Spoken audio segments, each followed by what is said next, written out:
It is nearly 4:30 now and I can't see anything. Obviously the flash is working on the phone at the moment, that's why it's so bright, but the thing is, like, everything is in its place, torqued down as it's supposed to be, except the sprocket for the timing chain.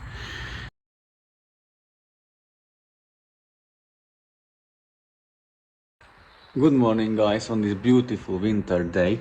It is the third day of Christmas and outside is beautiful, so it gives us a better mood to work on cars.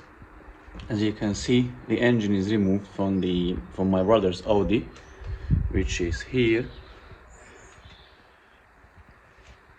So today's plan is that we're going to remove the camshafts from that 6 series Mazda and the rocker arms and the hydraulic lash adjusters, clean the cylinder head from inside, and then put the parts back, and we'll see how much time we have left, and maybe we'll start to do the bottom, remove the oil pump and replace the oil strainer and put it back. We'll see how much time we will have.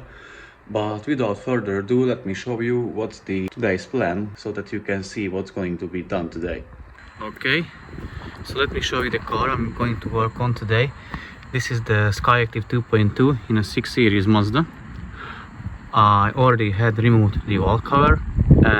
I checked where for the camshaft and they seem fine to me, the lobes, so it's not worn, but it is dirty, and that's why, because the car came with oil pressure issues, so I already removed the bottom of it, so the oil pan, and I'll change the oil strainer, but remove the top and see if the camshaft, I wanted to see if the camshaft is worn, and then check how it is looking from inside in the cylinder head. So now what you can see, here was like a bit of a mess. I already hoovered it out with this bad boy. And now I plugged the injector holes, these ones as well, and put that on or aligned the two gears or camshafts to the mark. This is the original marking. Basically you can put a marking anywhere on them, just to make sure of the relation to each other, but I always use the OEM, the factory markings.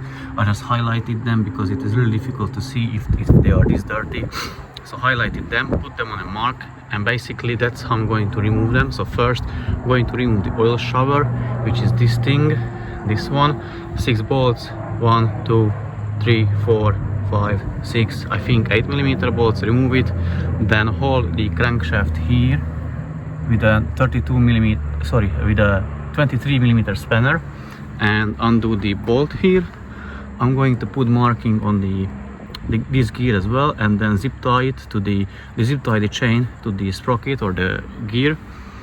Remove the bolt, pull the whole sprocket a little bit back, remove the camshafts, remove the rocker arms, remove the tappets, check them, everything, if they are like fit to be put back, and then clean the top, let everything down to the oil pan, remove the oil pan, remove the oil pump, swap the strainer, clean everything from the bottom and put back the car together, test it, and then finally give it back to the owner.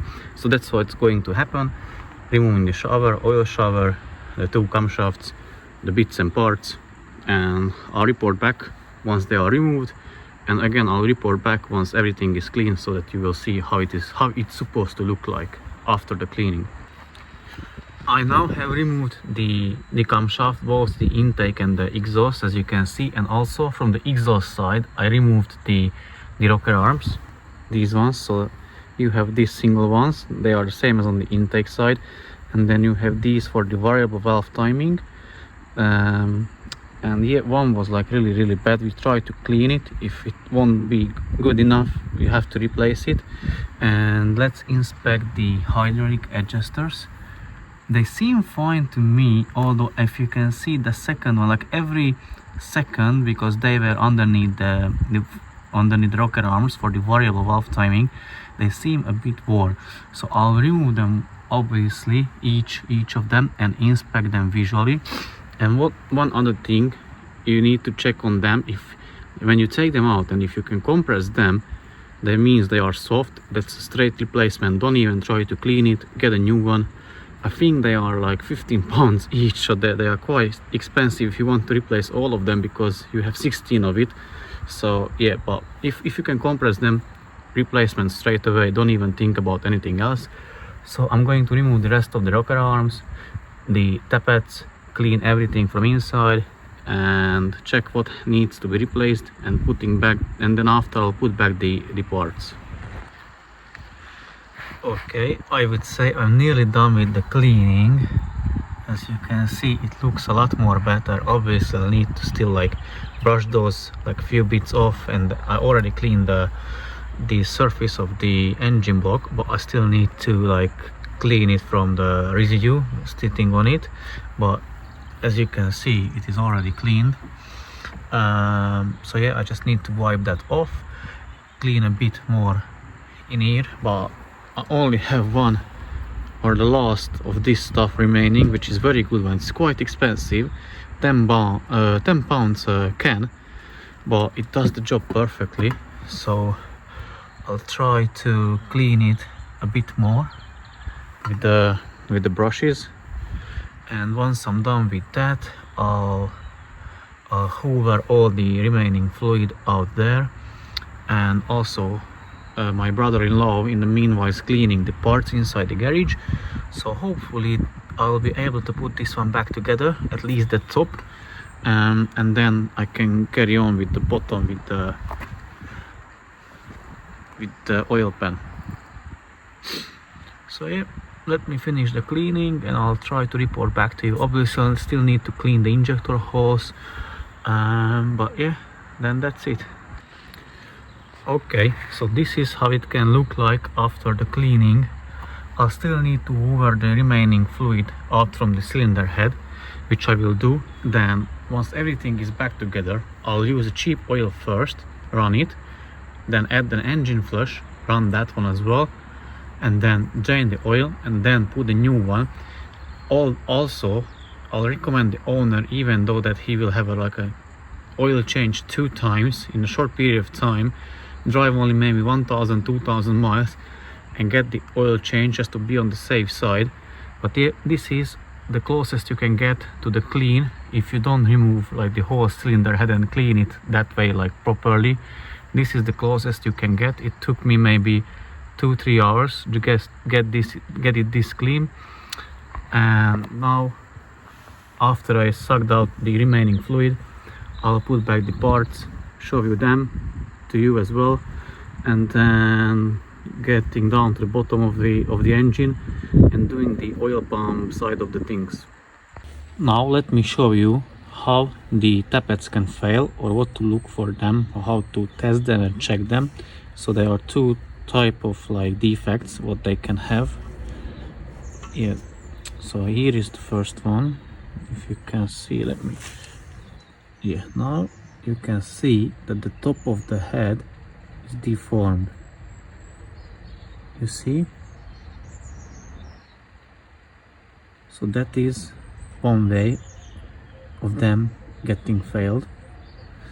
And another one is, this one failed both ways, to be honest, because no, okay, no, only one way, no, 2 way, because I can compress it.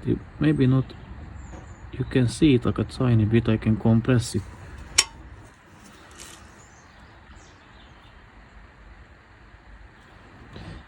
So if you can compress them, as you can see, they are bad. They need replacement.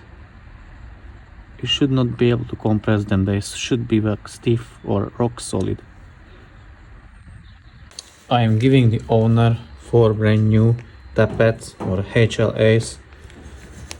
As you can see, brand new, parts cleaned, rocker arm journals cleaned, rocker arms cleaned, camshaft cleaned as much good, and then the oil shower is still in the process of cleaning.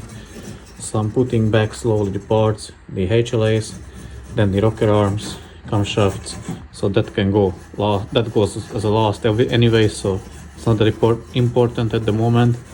I'll put these on back, torque everything down, and then show you how it is looking like from inside the cylinder head.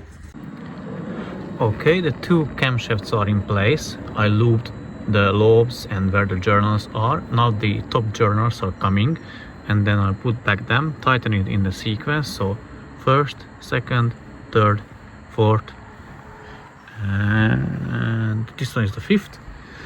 You have to tighten it in the two stage. So first is a 5 Newton meter, all of them in the order, and then the second stage is 11 Newton meters. But how are you supposed to do it? Like, here is a little tip to me.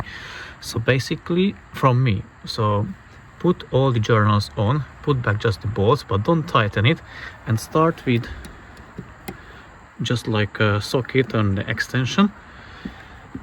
And when you have the journal on, start with the like in order as it is, as you're supposed to do, and then hand tighten it. Once you feel it like resistance, go to the next one in the order, and you have to repeat this step maybe 2-3 times even, when the journal will be flush with the cylinder head surface, and then you can do the two-stage tightening sequence. I'll try to show them what I mean by like how that tip, like how to perform that tip.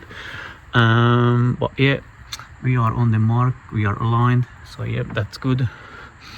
So yeah, let me put the journals on the caps, and then I'll show you what I mean by that trick. So the journal caps are on, bolts back in place, and as you can see, there are gaps between them. So you cannot just go like a lunatic and tighten everything down, because the valves, not the valves, but the springs and the rocker arms are pushing up the camshaft, so you don't want to break it, crack it, nothing. So you want to be on the safe side. So how are you supposed to do it?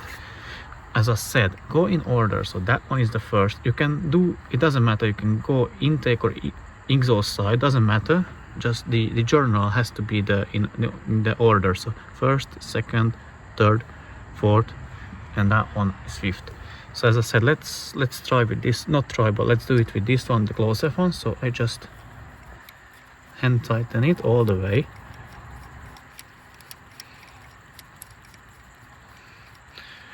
Okay, the other side, or the second bolt.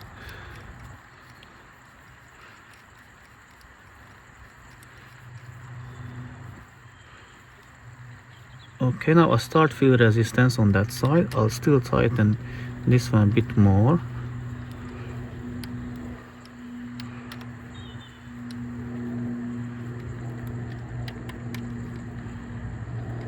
And there is a small tiny gap there. It doesn't matter, because now I can go on with the second one. I still feel resistance here. So once I do this in the order now, again carry on with that one, that one, that one, and the camshaft will go lower and lower and lower, and repeat the steps as I said maybe 2 or 3 times. So once I tighten all of them down by hand to the cylinder head, I go again. So all 5 tightened up, if it makes sense. Then I carry on again with this one, and when everything, these ones are touching, the journals are touching the surface of the cylinder head, then I'm going to bring out the torque wrench and tighten them in this two-stage procedure. It is nearly 4:30 now, and I can't see anything. Obviously the flash is working on the phone at the moment, that's why it's so bright, but the thing is, like, everything is in its place, torqued down as it's supposed to be, except the sprocket for the timing chain, which you can see the bolt is on. I could manage to put the bolt on, but I couldn't manage to put the sprocket. As you can see, there is a gap because that notch is not aligning with the hole in the sprocket. And now, as I cannot see anything now, and I'm a bit angry as well, I said, okay, stop it, it's already late, dark, can't be seen anything, leave it for tomorrow with clean fresh head and carry on with it tomorrow. And yeah, so that was it for me, from me for today. And yeah, I'm a bit disappointed. I hoped like I could at least like put those things back together, still be able to clean the hose, but I didn't have time for them. The injector hose, the oil shower is missing, so still need to put those parts back once. So yeah, with a fresh head, fresh mind, I'll do that tomorrow, and yeah, I'll update you later.